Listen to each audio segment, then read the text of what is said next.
सस्तो वठियो ॾिनो वञे। टंडो आदमी 2600 रुपया बोरी पेटी वारा हलाइनि पिया ऐं असांखे 2500-2600 रुपया बोरी पिया ॾींदा। असांजो अर्ज़ु आहे त असांखे गवर्नमेंट जे रेट सां कलर वरितो कयो वञे।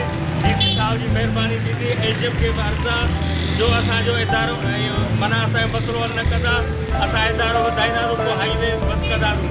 असां हाली इज़त में सभिनी खे चऊं पिया असांजी महिरबानी करे मसइलो हल कनि। गवर्नमेंट जे हिसाब सां असांखे कलर वठियो ॾिनो वञे। DAP 9000 रुपया बोरी 2600 रुपया यूरिया आहे। हाणे असां किथां पूरी कंदासीं? 5000 रुपया बोरी करके हलंदी त असां किथां पूरी कंदासीं? ऐं महिरबानी असांखे जेको आहे कलर गवर्नमेंट जे रेट सां वठी ॾिनो वञे।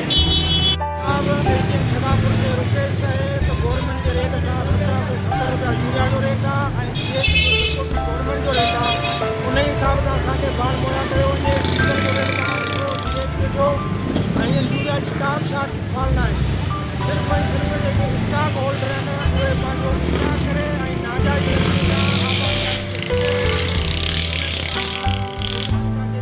आला अफ़सरान आहिनि उन्हनि खे खारिज था कयूं त महिरबानी करे ज़मीदार तबिको तमामु घणो परेशान आहे ऐं उनजे लाइ असांजो अर्ज़ु आहे त असांखे गवर्नमेंट जे रेट तहत साढा 5000 रुपये जो गवर्नमेंट रेट मुक़ररु करे वञे असांखे ॿुधण में आयो आहे जेको तमामु घटि आहे। साढा 5000 मां तव्हां पाण ॿुधायो DAP माण्हू जो रेट ॾिठो, यूरिया माण्हू जो रेट ॾिठो, डीज़ल जो रेट ॾिठो। कीअं ज़मीदार तबिको पूरी करे सघंदो? महिरबानी करे ज़मीदार तबिके में तमामु घणी परेशानी आहे। जेके बि स्टॉक होल्डर आहिनि उनजे ख़िलाफ़ कार्रवाई कई वञे। ज़मीदारनि खे गवर्नमेंट जे रेट तहत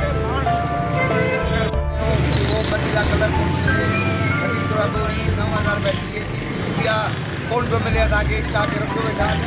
मौजूदा मिले उहो राति खां ज़मीदार खे ॾिनी पिया असांखे कल्ह मिले ज़मीदार खे तमामु घणा परेशान आहियूं। बस तबाह थी विया आहिनि तमामु परेशान आहियूं। महिरबानी करे कलर मिले तमामु घणा परेशान आहियूं।